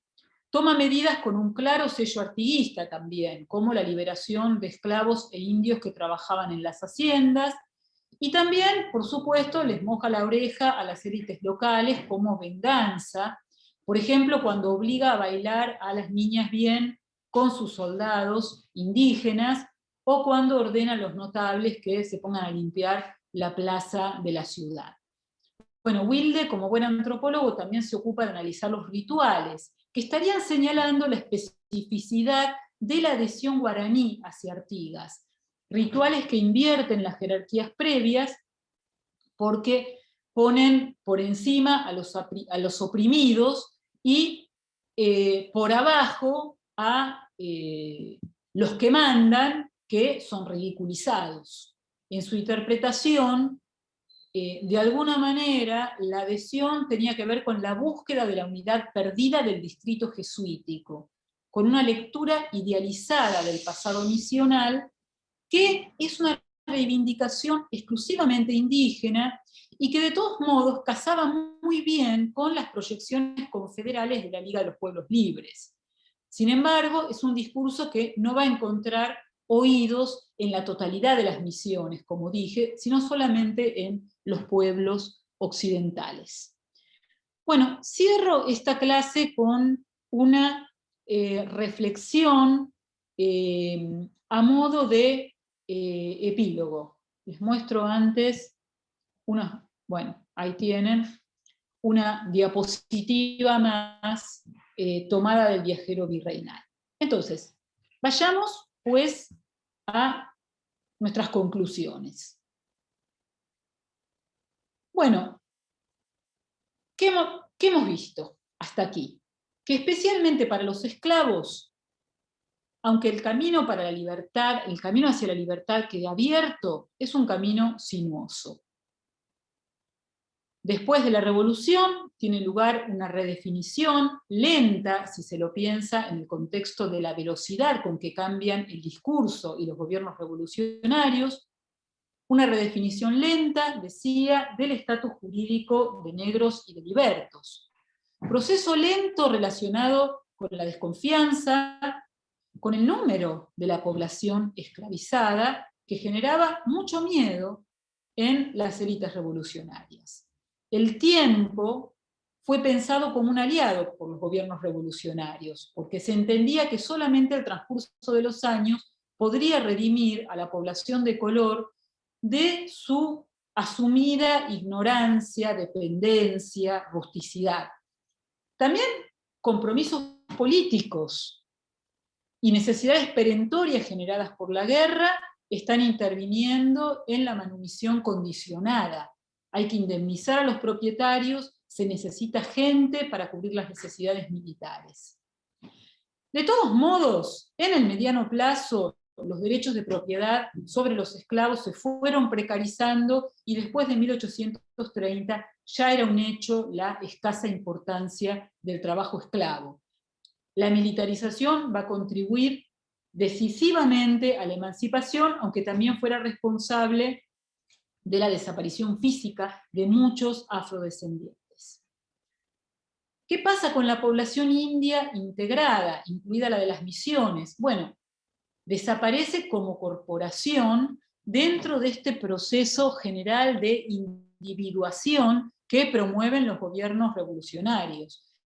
Esto recorta los derechos de los antiguos tributarios, en particular los derechos a tierras, que se venden, se arriendan, pretextando que los indios eran pocos, o que no eran verdaderos indios, que había más agregados que indios, por ejemplo.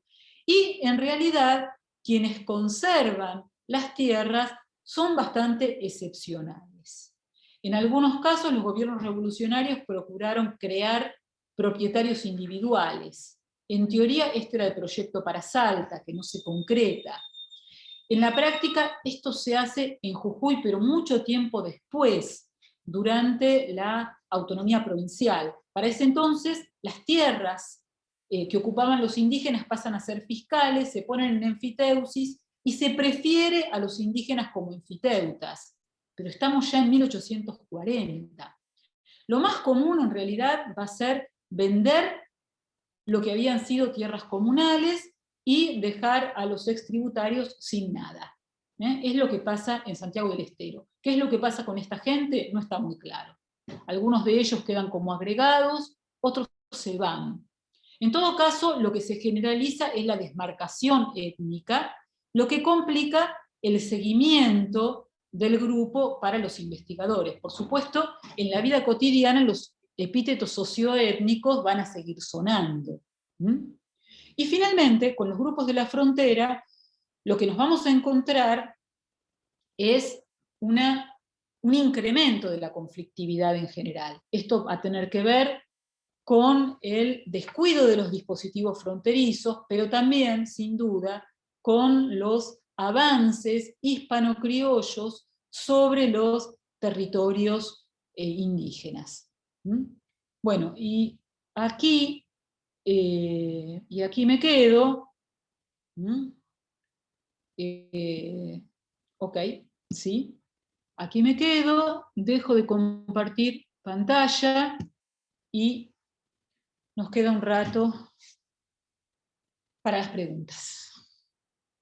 Bueno, muchísimas gracias, Judith. Queda abierto el chat, o el que quiera hacer alguna pregunta desmuteándose, también bienvenido.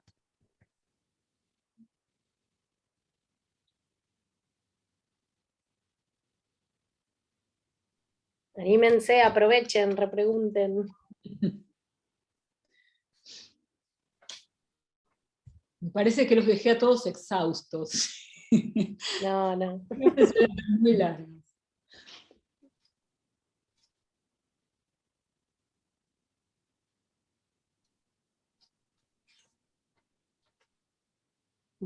Nadie se anima. Bueno, apreciaciones. Muchas gracias por la clara exposición, un lujo de la verdad. Comparto. Bueno, gracias.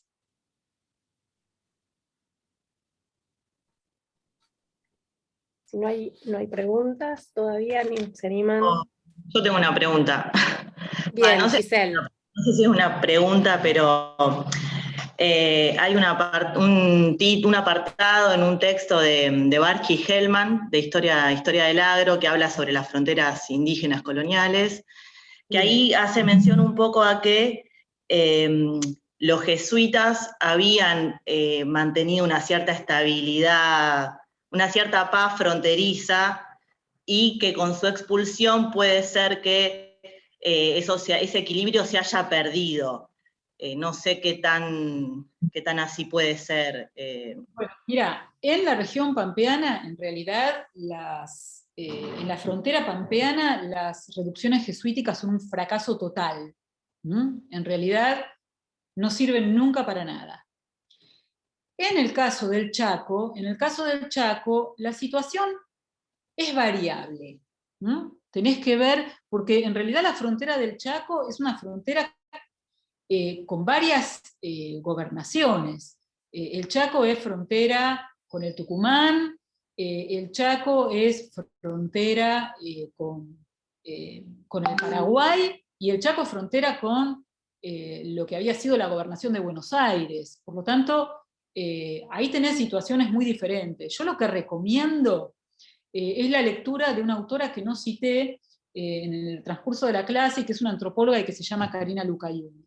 ¿Y qué es lo que muestra Karina Lucaioli estudiando las reducciones jesuíticas del Chaco, en particular las reducciones de avipones? Bueno, lo que ella muestra es que en muchos casos estas reducciones también son un fracaso. Son reducciones destinadas básicamente a la defensa de la frontera. Su papel en la evangelización es mucho menos importante, mucho menos notorio. Ahí no van a lograr nunca hacer trabajar a los indios para sostener esas reducciones. La situación que se va a dar es que los grupos avipones, que además no se reducen en su totalidad, porque como dijimos, la estructura política es muy fragmentaria, entonces algunos caciques van a acordar con los jesuitas y con las autoridades coloniales la reducción, y otros no, otros van a quedarse en tierra adentro. Entonces, lo que nos vamos a encontrar es que los grupos avipones van a incorporar a su propia logística las reducciones jesuíticas. Ahora bien, dicho esto, yo estuve trabajando, por ejemplo, muy recientemente con la reducción de avipones de la zona de Sumampa en Santiago del Estero. Y la verdad, lo seguí a través de los registros parroquiales, la verdad es que esa reducción morigera bastante los embates guaycurúes en esa porción de la frontera santiagueña. En los registros de defunciones, antes de 1750, hay menciones de malones tremendos. Después de 1850 no hay, se terminan esas menciones. De la misma manera, sabemos, por ejemplo, que el camino de los porongos empieza a transitar de manera bastante expedita. Entonces, bueno, algún efecto están teniendo estas reducciones. Y después, estas reducciones jesuíticas, algunas de ellas van a convertirse en fortines. Es el caso justamente de Avipones, en el sur de Santiago del Estero, que es el sitio desde el cual Juan Felipe Ibarra va a edificar su carrera política, ¿no es cierto? Y ahí, bueno, qué sé yo, tampoco van a servir demasiado, en realidad van a servir mucho menos que en la época de las reducciones jesuíticas, porque va a ser muy escaso el presupuesto y la situación va a ser bastante desesperada. Esos dispositivos simplemente eran para mirar de lejos cuando llegaban los malones y punto. Bien, veo que hay un montón de preguntas en el chat y me estoy aturdiendo un poco. A ver, esperen. Un segundito. Ahí te ayudo a recuperar. Dale, si no, empecemos de abajo para arriba, así. Por un lado, ¿por qué se utiliza el término indio? ¿No sería correcto referirnos a indígenas? Bueno, yo creo que lo expliqué, ¿no?, en la clase. Yo utilizo el término indio porque a mí me gusta trabajar con las categorías nativas, es decir, con las categorías que utilizaban los actores de la época. Y en la colonia se hablaba de indios, ¿no? Por eso hablo de indios, más que de indígenas. Ese es el sentido, ¿ok? Estoy utilizando la categoría colonial, que es una categoría que para las sociedades indígenas integradas, como les dije, empieza a desaparecer parcialmente de las fuentes después de la revolución, excepción hecha de las zonas de frontera, en las que a veces se utilizan los etnónimos, pero otras veces se habla simplemente de indio. ¿Mm? Entonces, esa sería mi respuesta sintética. Buenísimo. Otra que estaba más arriba, además de todas las palabras de apoyo con la clase, que es un lujo, que excelente, etcétera, pregunta si la demora en la libertad de los esclavos no tiene relación con las presiones del imperio brasileño. ¿Por qué no la contestas vos? Decite a vos 50 veces. Cierto sentido sí, o sea, cuando se dicta la ley de la prohibición del tráfico, apenas se dicta en 1813 lo que va a ser se dicta primero en 1812. En 1813 la Asamblea va a agregarle un principio que se había discutido, que es el que es llamado del suelo libre. Esta idea que les va a sonar mucho de todo aquel que pise este territorio va a ser libre por el suelo, por el solo hecho de pisarlo. Bueno, eso el gabinete portugués a través de los ingleses va a decirle a la asamblea, che, esto es problemático porque los esclavos se van a fugar y van a ser declarados libres y vamos a tener un problema. Entonces, sutilmente, la asamblea hace una aclaración y dice, no, nosotros nos referíamos a los comercializados, no nos referíamos a los fugados. Y de hecho, incluso hasta después de la abolición en 1853 va a firmar un tratado en el 57 la Confederación diciéndole, no se preocupen que les vamos a devolver los esclavos. O sea que hay una presión ahí brasileña, efectivamente. Hay otro mensaje. Sí, era la que estaba viendo, y me parece que ahí habría que diferenciar por regiones, y por ahí vos podés contarles un poco para el caso de Santa Fe. Negro también es utilizado como categoría colonial. Sí, yo la encuentro. Ahora, también depende de qué fuente utilices, ¿no es cierto? Por ejemplo, en los censos que yo he trabajado es mucho más habitual la utilización de la categoría mulato como categoría de color que la utilización del término negro. Más bien, entonces, cuando se piensa en color, se habla de mulato. Y mulato a veces se está remitiendo a un grupo troncal, digamos, no a una mezcla. A esto voy, ¿sí? Por otra parte, cuando estamos hablando de esclavos, a veces era accesorio hablar del color. Entonces, también en las fuentes censales, lo que cuenta era que el tipo fuera esclavo o no. Y la categoría que se utiliza es esclavo. Si ese esclavo era zambo, era mulato, o era un negro recién desembarcado, no tenía gran importancia. Esto para las zonas que yo conozco mejor. No sé si vos querés agregar algo por ahí en otras regiones. Sí, en Buenos Aires y en el litoral se usa muchísimo, o sea, aparece negro, y las personas están siendo clasificadas todo el tiempo, ¿no? Como si se presentan ante la justicia van a decir yo soy un zambo, soy un moreno, soy un pardo.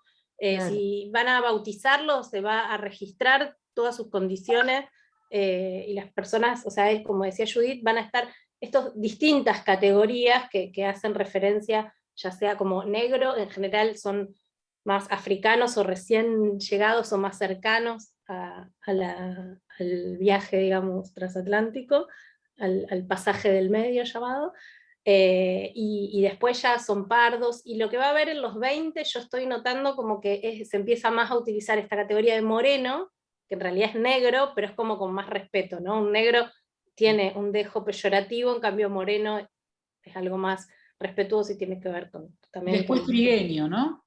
Y después trigueño. Y después más adelante, exacto, trigueño. Ya como el eufemismo total. Bueno, vamos con la última, si les parece. Entre otras cosas porque ya no tengo voz. Bueno, te la leo si te parece. En relación a la revolución... La estoy leyendo. Ah, buenísimo. En chat abierto. En relación a la revolución y sus ejércitos patrióticos, ¿tenían idea o conciencia los esclavos o indios de por qué participaban o por qué luchaban? Bueno, a ver, decime, Maga, ¿a vos qué te parece?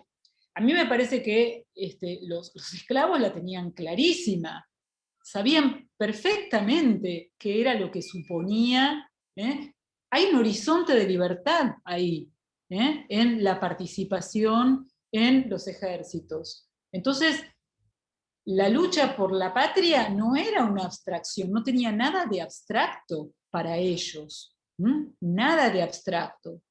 Probablemente cuando nos referimos a los indios que pelean junto a Artigas, podríamos concluir algo parecido, siguiendo ese capítulo tan lindo del libro de Wilde.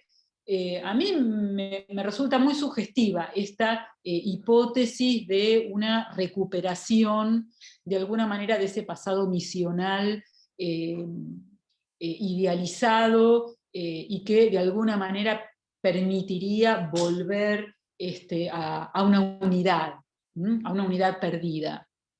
En el caso de los indios, de los pueblos de indios, pareciera que tenemos muy pocas noticias, en realidad, como les dije, salvo los trabajos de Raquel Gil Montero, en los que vemos indios puneños, bueno, encolumnados en los ejércitos realistas, y los de Soñatel, que les mencioné, en los que vemos indios reclutados en los ejércitos patriotas, sin que tuvieran demasiadas ganas, digamos, sin que haya una diferencia demasiado fundamental con el resto de los campesinos. Bueno, ahí no pareciera haber una adhesión tan ferviente, y en realidad no tienen mucho que ganar, terminan perdiendo bastante. No hay ahí un horizonte demasiado interesante. Piensen que estos pueblos de indios,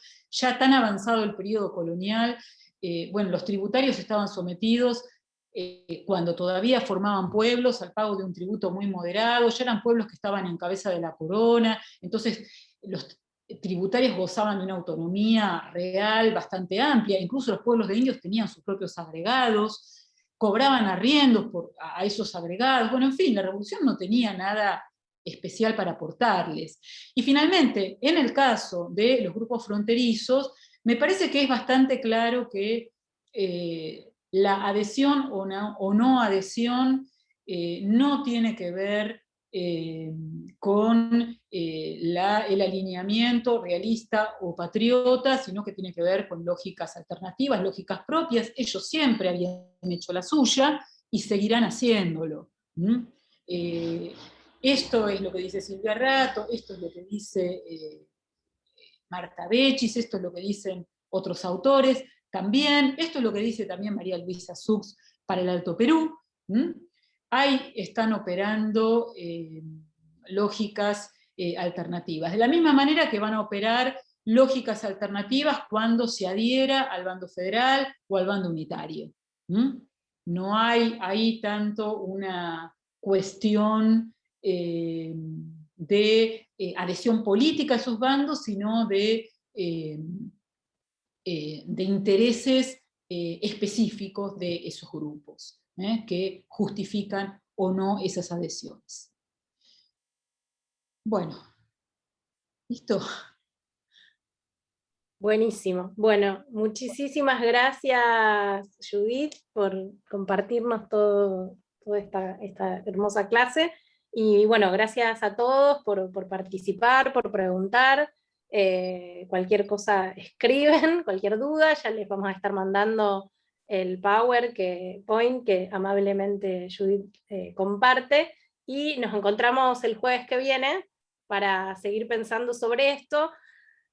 Sobre este siglo XIX, y en este caso, la semana que viene va a ser sobre la centralidad de la religión, ¿no? Algo que por suerte, en cierto sentido, ¿no? Va volviendo la conciencia de que, si bien quisimos construir un mundo secular, la centralidad de la religión no desaparece y no se desvanece. Entonces creo que entender todo esto la clase que viene nos va a ayudar a pensar sobre la centralidad de la religión en nuestras sociedades.